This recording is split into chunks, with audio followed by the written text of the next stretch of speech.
Irmãos amados, vamos para a nossa mensagem hoje. Graça e paz a todos vocês nesse 4 de abril, nesse sábado, pastoreando a igreja em tempo de quarentena. E eu quero chamar a atenção para um assunto muito importante que talvez a gente não esteja percebendo hoje.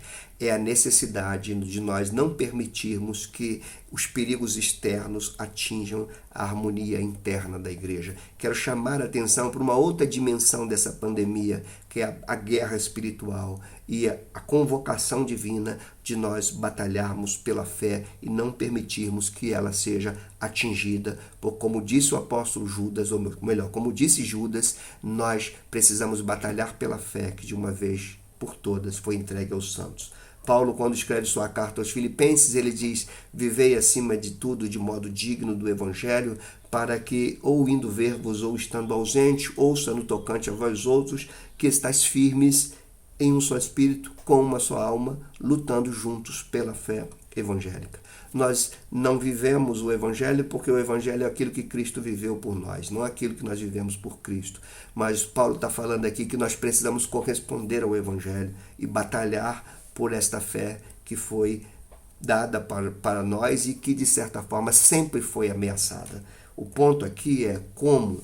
O que a gente precisa aprender desse versículo de Paulo aos Filipenses? Preso, preocupado com a fé dos filipenses, e eu aqui estou na minha casa preocupado também com a fé da igreja, com a fé da nossa igreja, com a sustentação da nossa fé, porque não tem nada que um pastor queira mais nesse momento do que viver a sua igreja fortalecida, mesmo em meio à adversidade. O que a gente pode tirar de lição de um mandamento como esse, ou de uma exortação como essa? Nós precisamos entender que viver digno do Evangelho é sustentar a nossa fé em meio à adversidade. Não permitir que a adversidade externa atinja esse bem maior que nós temos, que é a fé que de uma vez por todas nos foi dada. O dom da fé que o Senhor nos deu. Então, essa fé que une a igreja não pode ser atingida. Segundo, nós não podemos deixar que as adversidades, que o fato de nós estarmos separados também nos faça estar divididos. Nós não podemos permitir que isso aconteça. Nós estamos separados, mas não podemos estar divididos. Isso significa que você não pode carregar a tua carga sozinha ou sozinho.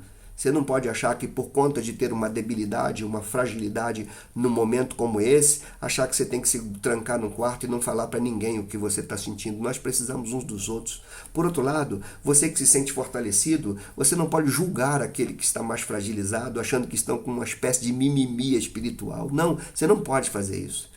Porque isso é atitude de carnalidade, tanto de um lado como do outro. Se nós queremos preservar a nossa fé, nós precisamos sustentar o que está fragilizado e não julgá-lo. E se nós estamos fragilizados, nós precisamos buscar ajuda nos outros e não achar que venceremos sozinhos. Eu estou abrindo os olhos da igreja para entender que não existe só uma pandemia nos ameaçando. Existe uma guerra espiritual ameaçando a fé e a unidade da igreja.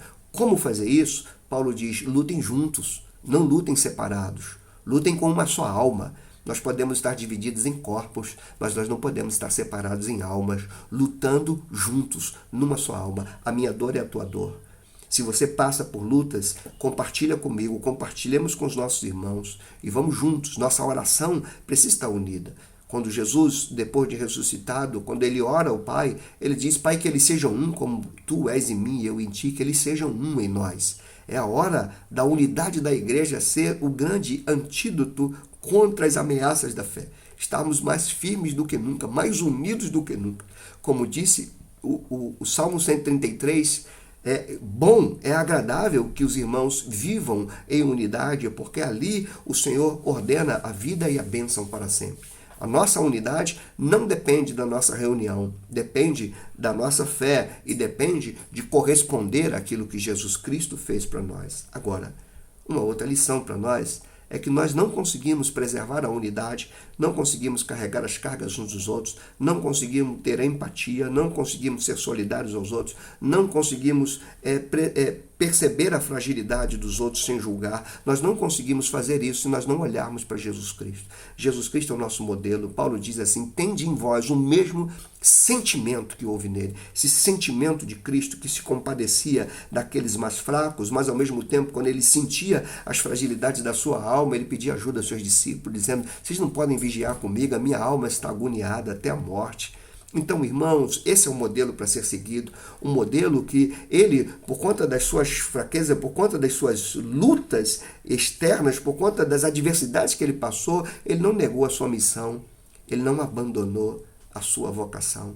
Então, entendamos isso, não abandonemos nossa vocação, não venhamos nos dividir, olhemos para Jesus Cristo, entendamos que precisamos preservar a fé nessa diversidade, entendamos que nós não lutamos só contra uma pandemia, nós também lutamos numa batalha espiritual que tenta afetar a nossa fé. Então, eu repito as palavras de Paulo, eu estando ausente ou eu estando presente, eu quero saber de todos nós que nós estamos juntos, unidos, numa só alma, lutando com uma só fé, lutando com uma só alma pela fé evangélica.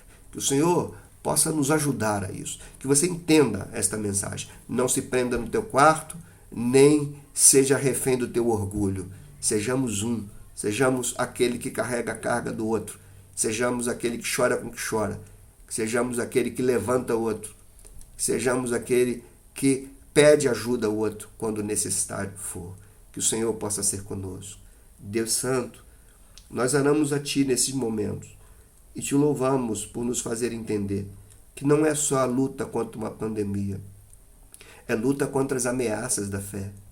Senhor, não permita que aquilo que acontece externamente, as adversidades lá de fora, não permita que elas atinjam a harmonia e a unidade e a fé do Teu povo eleito. Guarda-nos, Senhor, debaixo da Tua graça e dai-nos sabedoria para passarmos por isso, juntos, lutando pela fé evangélica.